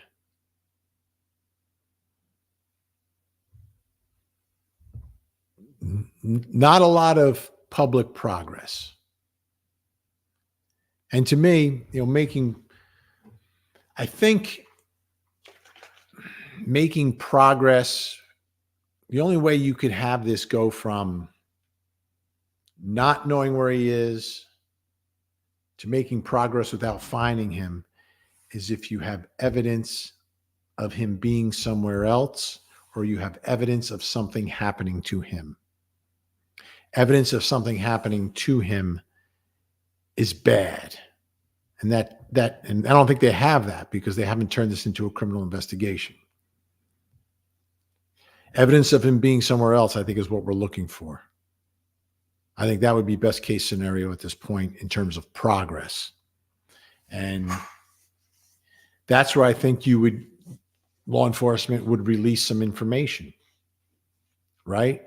If it's like a video from a rest stop somewhere and Sebastian is there with someone, and then they see them get in a car and you have an image of the car, or you have a grainy video of the person or people he's with. That is, I think at this point, that's like best case scenario you can hope for, I would think, is that he's alive. There's some level of proof of life and he's with someone. And that's something I could see them releasing if they needed help. Once they got that information, if they needed help in figuring out who that was after they exhausted all their potential leads. Lisa, pretty new here, but love you, Vinny. Thank you, Lisa. Look at that. Nice red light on Lisa. Or is it just a filter? I'm pretty new here too. Thank you. Emily Baker, the legend, is with us tonight. Great to see you streaming, Vinny. I hope they find Sebastian heartbreaking. Yes. It's heartbreaking, but it makes no sense. It makes no sense that there's no information of anything. Like, we're pretty much in the same place we've been, with those little things that we heard early on that led nowhere. In the beginning, there's like, what's the information, right? And then that stopped. It just stopped. Like there was nothing else that we were finding out. Nothing else being released. And it makes you wonder, like, is this really like a dead end? But again, back to my premise, this makes no sense. Could someone get in and out of that house without leaving behind evidence of anything? Like if someone got into that house, that thud, could they get in and all of them get out without anyone noticing? Could a car get in that neighborhood and out of that neighborhood in the middle of the night, in the dark, without any images being captured? Thank you, Emily. Make sure you check out Emily, folks, if you're not already. Jody McLaughlin argued about bedtime, ran and went to a construction site. She got in car, maybe had a few, backed him over, realized it till too late, backed over him. Jody McLaughlin has just turned this into the Karen Reed case. But possible, right? Very possible. You have an argument, he runs away, you go to get him, something happens. Something happens. Would the phone data reveal that? Have investigators looked at any phone data? Because if you get in the car, you get in the car without your phone, maybe you do, maybe you don't. I don't know. But Jody, what you're looking at is basically the Karen Reed case, which starts this week on Court TV, by the way, where she's accused of backing over her boyfriend. Initially, they said because she had too many drinks. Now they're saying she did it on purpose. Here, you're saying it's an accident. But compared to anything else, I mean, would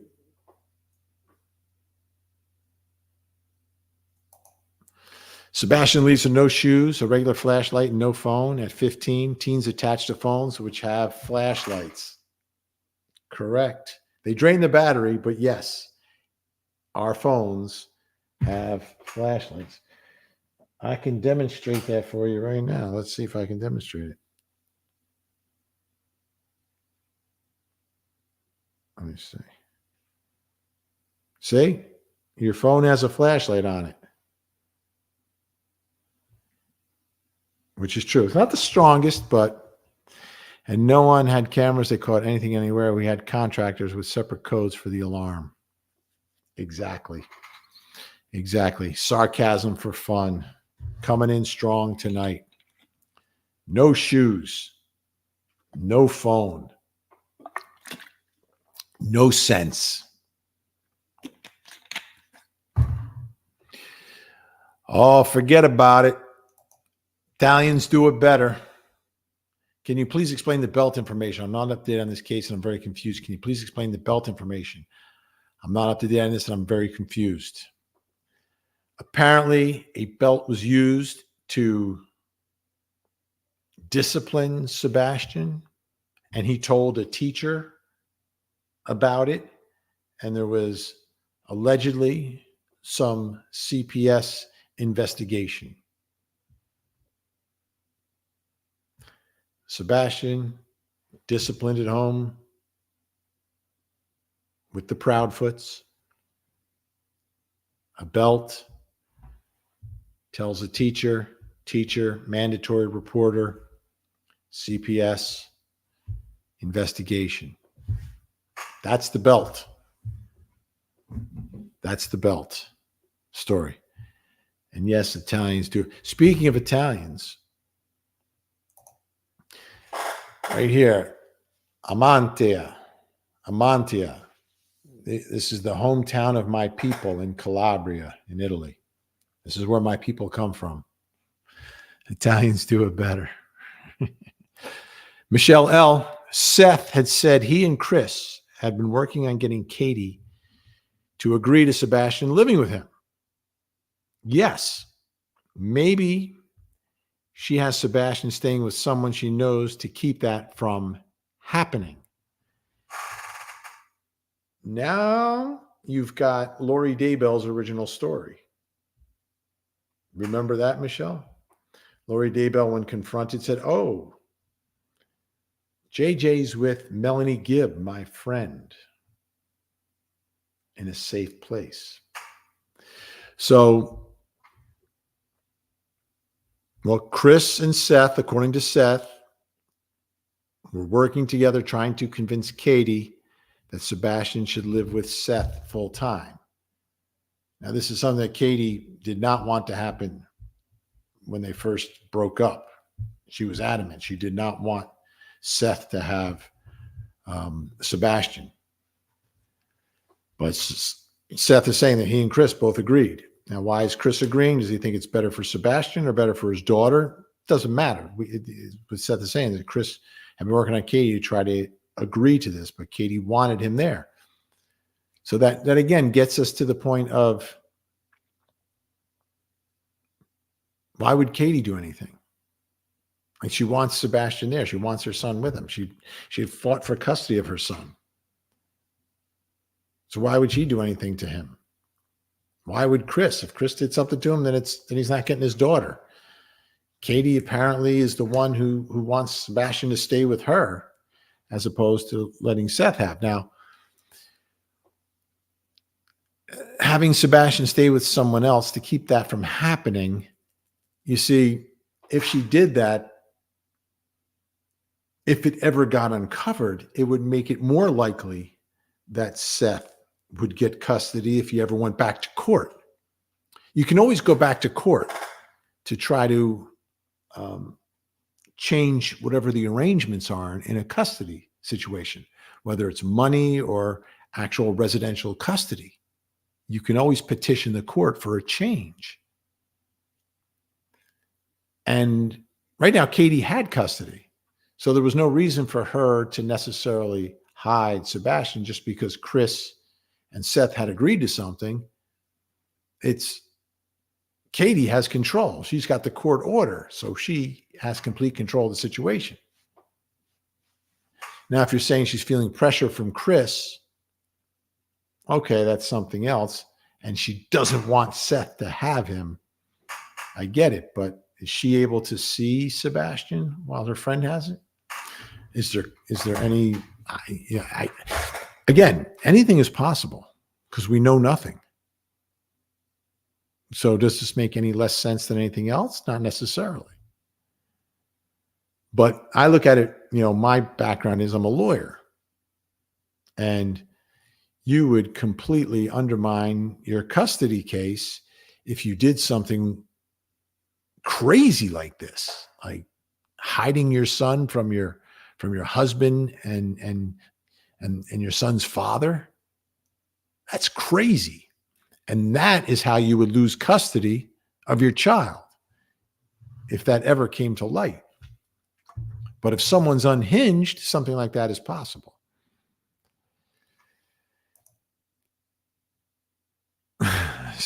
Italians do it better. Sorry, Vin, I don't know why that went up twice. I just thought you really wanted to know. Or you're like the guy from Bronx Tale. Who was it? Was it Jimmy 2 times? He says everything 2 times. Get the paper. Get the paper. Shannon is with us tonight. Shannon Johnson. Thank you, Shannon. Appreciate it. Let the music play. I hope you get that joke. Do you get that joke, Shannon? Let the music play. Have a great night. Tigress, justice for Sebastian. Yes. Now, the reason I'm not saying justice for Sebastian yet, Tigress, and I get it. I love the hat. Because oftentimes when we see those words, justice for Sebastian, that means the worst has happened already. And I know if you look at this logically, that's the way everything is pointing right now. That's absolutely the way everything is pointing right now. But like every parent does, I think all of us hold on to the hope that, I don't know, something very unexpected is going to happen and we're going to find Sebastian. So I almost hope that we don't have to hope for justice for Sebastian, that instead we just find Sebastian and Sebastian comes home. But I get it, Tigress. Everything's pointing that way. Everything. And as we know, justice is the truth. And we need the truth. Biscuits. Thank you, Vinny. Praying to find Sebastian. Thank you, Biscuits.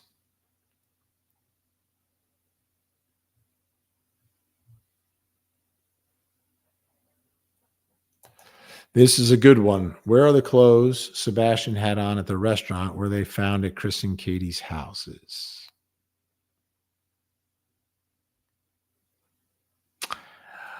Yes. Did anyone take pictures at the restaurant? Well, I think there's video at the restaurant, right? There's some video at the restaurant. So whatever he was wearing there, would he be wearing at midnight? Did he change into pajamas? Did he take a shower? Did he brush his teeth? What's the routine at night? Misty, this is a great question. The answer has not been revealed, but a great question. What's his routine at night? See, those types of things we haven't heard from Katie about what happened that night. It was just, we came home. I was reading a book. He was in his room. There was a thud. I went to sleep at 12:30, woke up at 6. He wasn't there. There wasn't anything like, Sebastian, did you take your shower? Sebastian, did you brush your teeth? Maybe not. He's a teenager. He's 15, but he's a teenager with autism. Maybe you have to help him a little bit more. Maybe he doesn't want you anywhere near him when he gets in his room, right? I don't know. I haven't heard the specifics of how that works with his routine.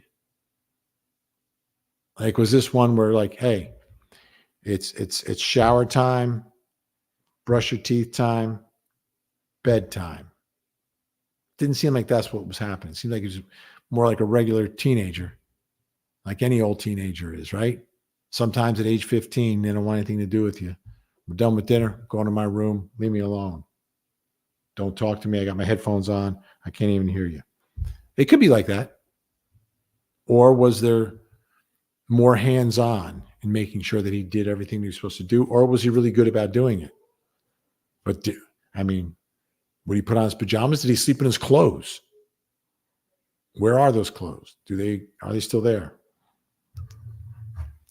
Great question and information that I've got to believe, of course, law enforcement is looking at. There's a lot of ways to approach this. A lot of ways to approach this. All right, what do I have here? Add this back to the stage. Here we go. I look at this neighborhood. This image of the neighborhood. I'll make it a little bigger. I'll make it bigger. Here we go, like this. Oh, here we go. So you can see where the house is, just above my head, where that red arrow is on top left. And then you see the long hollow pike, and you see all the woods across the street. I mean, there's just so many areas close to the house and so many little bodies of water close to the house within reasonable walking distance. And they've searched and they've searched again. I was going to say researched, but searched and searched again. Still, again, not finding him, not finding any leads, not finding a hat.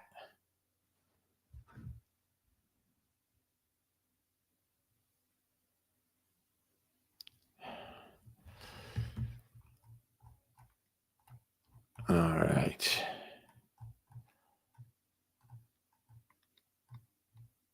All right.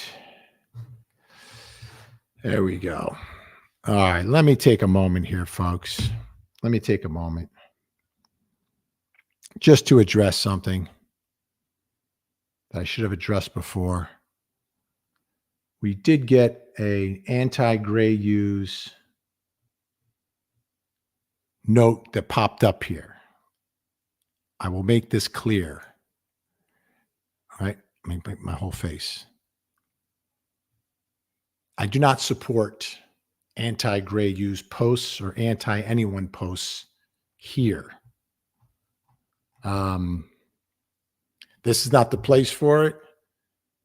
We can all disagree without being disagreeable. Gray uses on my TV show many, many times. Does a fantastic job. You may not like me. I get a lot of negative DMs all the time. You may not like me. That's fine. But this isn't the place for personal attacks. It just isn't. So I know people have opinions about other people for whatever reason. People don't like me. You don't like somebody else. I've said it over and over again. Don't want the attacks. The note popped up here. I saw it. And then I just want to be clear about that. That he's done good work on my show, great work on my show. And I think you should take a look at what he does on his channel. I mean, he's put together some really, really good, interesting, fascinating insights into many of the cases, like the Idaho students, studying and figuring out, putting together timelines with great insight and care. Now, whatever personal gripe you have for whatever reason, let's not share that here. Let's leave that alone if we can, please. Not the place for it. I have no gripes with anyone. People have a lot of gripes with me on DMs. Sometimes I respond, sometimes I don't. What I like to do is try to explain myself so I'm not misinterpreted. But by its nature and the cases I cover, they're adversarial. There are two sides to everything. I'm about to cover the Karen Reed case. And I don't know how much you know about that case, but I'm expecting a lot of people to attack me from both sides. And it happens all the time. But usually it's an attack based upon how I see the evidence, how they see the evidence, what they think is important, what I think is important. But it's not about the agenda.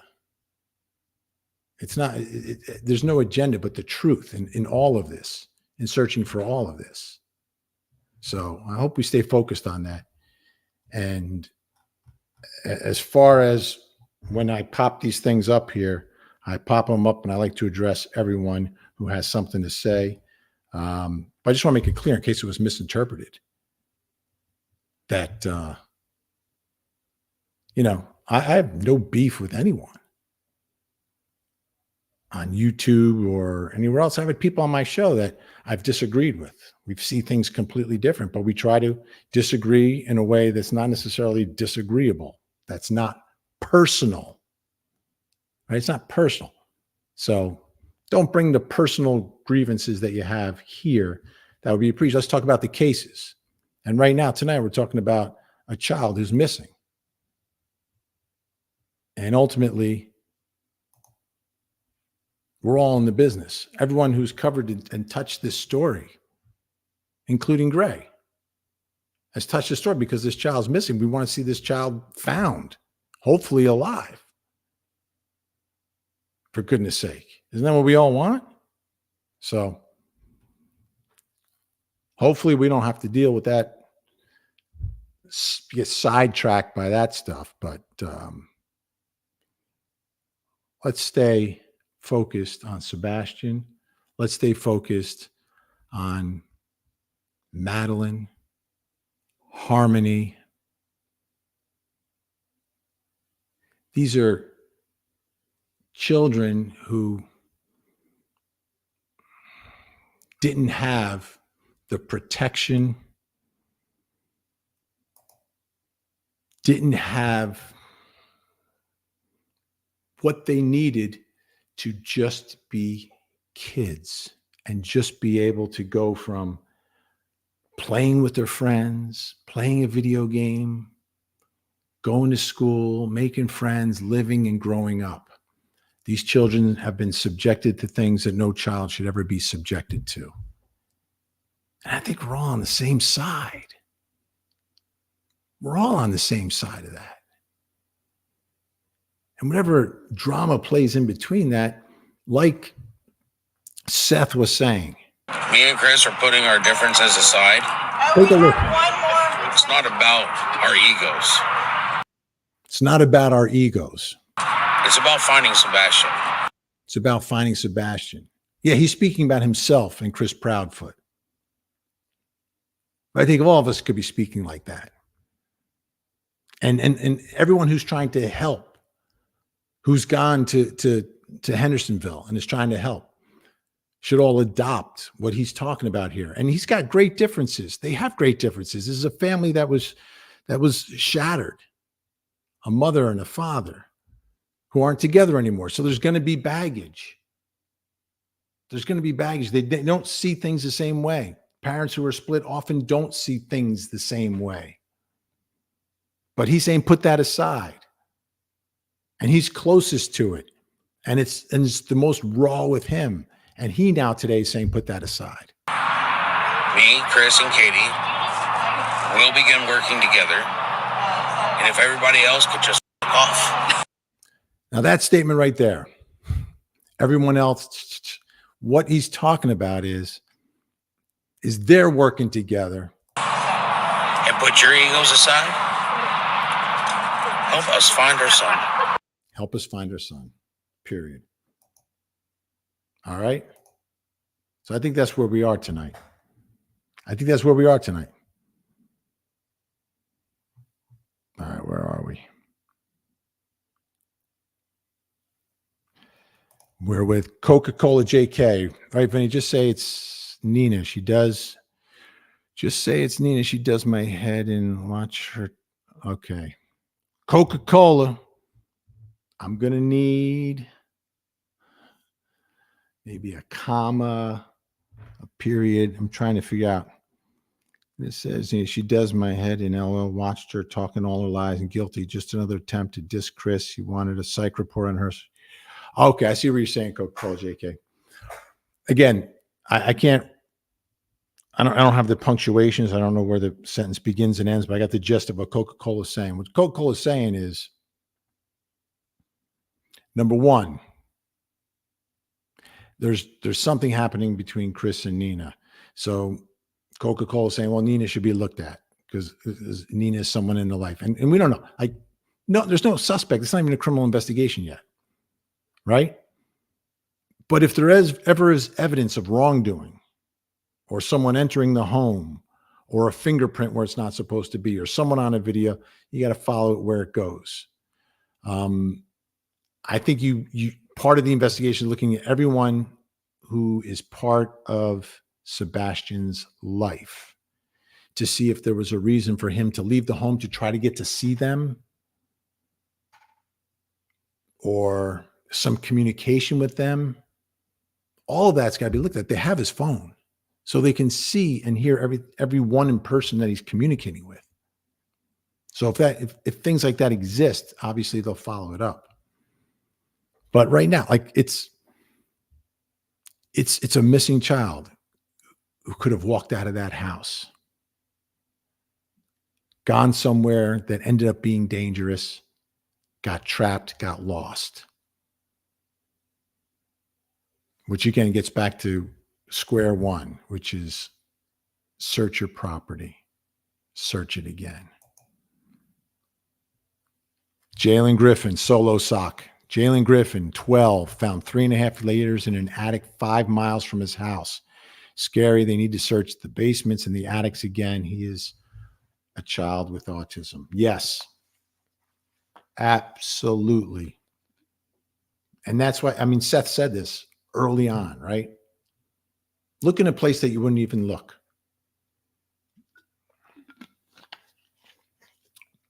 Search in a place where you wouldn't think to look. Or you wouldn't think to look.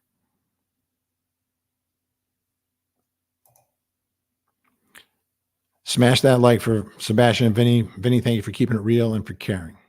It's from It's a Criming Shame. It's a criming shame. Mm-hmm.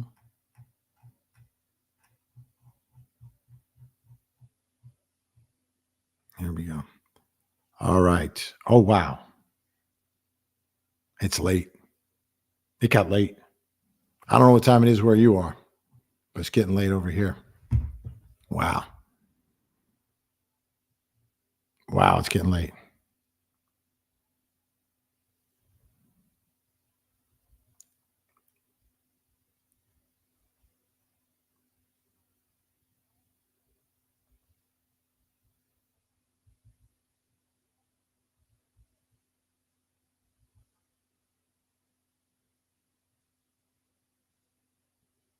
Mm-hmm.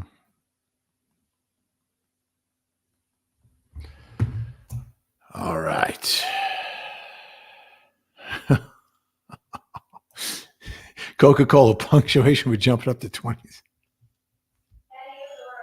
Sorry. I got you. So Coca-Cola JK is talking about how the punctuation would jump it all up. All right. I had no idea. How do I know? I don't know. Thank you, Coca-Cola. I got it. All the abbreviations make some sense now to me. Coca-Cola JK. Appreciate it. So, wow. All right. What a night. Great support tonight. Great to see and hear from everyone. Don't forget my show on Court TV is live every night from 8 to 10 Eastern time. Mama She 13, please, Lord, bring this sweet boy home safe. Yeah, that is absolutely what everyone's looking to do. Even through all the drama. Bring them home.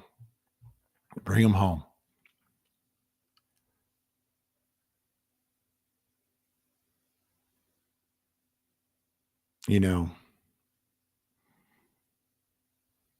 how do you go to sleep at night? So you generate some sympathy here too for the parents who are living this moment and living it publicly. which is a good thing. It's a good thing to living it publicly, because unfortunately, you know the numbers of children, adults, seniors, just people that are missing coast to coast. And some of them don't get the attention, and they're suffering, but not publicly, because no one's talking about it. That's heartbreaking. The fact that these parents have a light on them, while it's difficult for them, while it can make them look suspicious, while it can make people wonder what is going on here, in the end, what it does,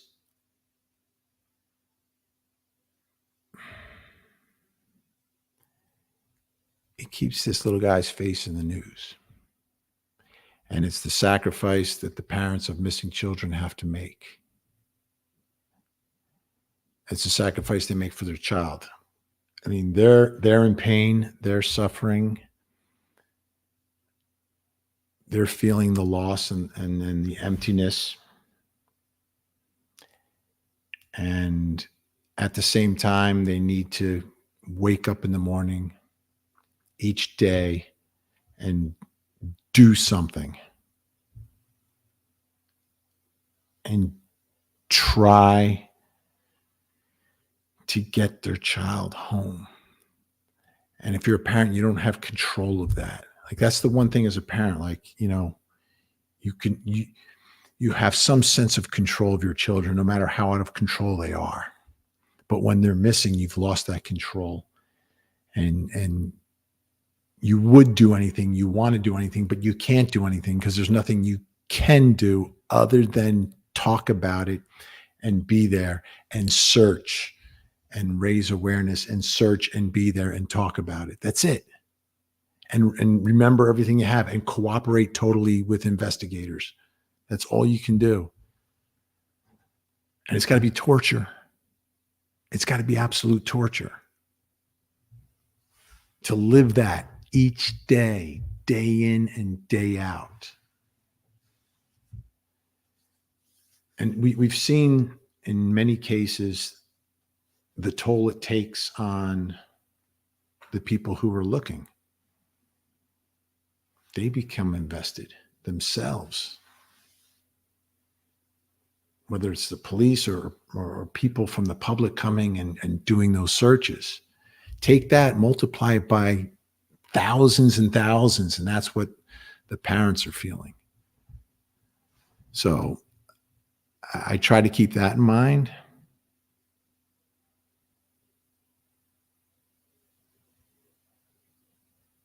Try to keep that in mind.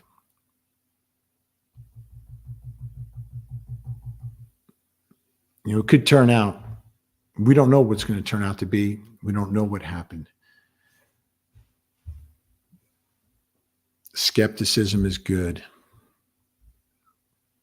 but we also need understanding at the same time. At the same time. Italians do it better. A few years ago, there was an autistic child that went missing, found after 5 years. They found him at a gas station because he was living on the street.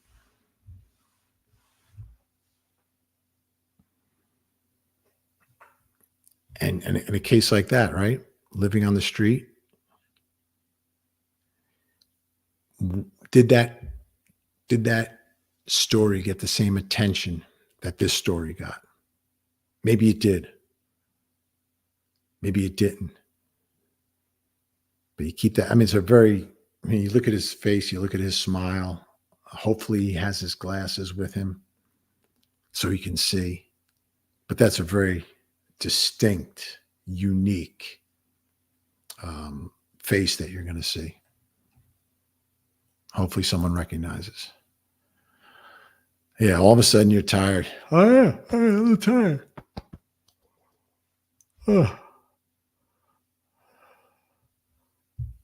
Oh. Ooh. Oh. Am I making you all tired? All right. I think I got to wrap up. We're almost like 2.5 hours here. I didn't realize. I thought it was like an hour. But a lot of great questions, comments, discussion. The big headline, family working together. And I think that's the message to everybody else to work together on this. Everybody across the board, work together on this. Don't work against each other. Work together. Stay focused. Stay focused. And yeah. Good night, everyone, says Queen Olive. Let's see. Good night. Love the lives.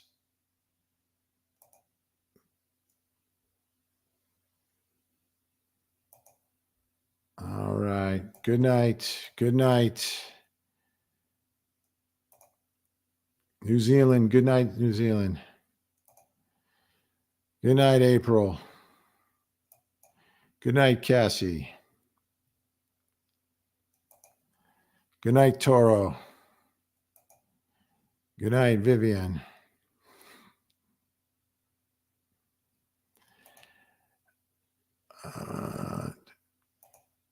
Gen X. Good night, everyone. Two autistic in Tennessee. As an only parent of 3, 2 autistic in Tennessee, something is very off in the state of Tennessee. Absolutely. Thank you, Mama She.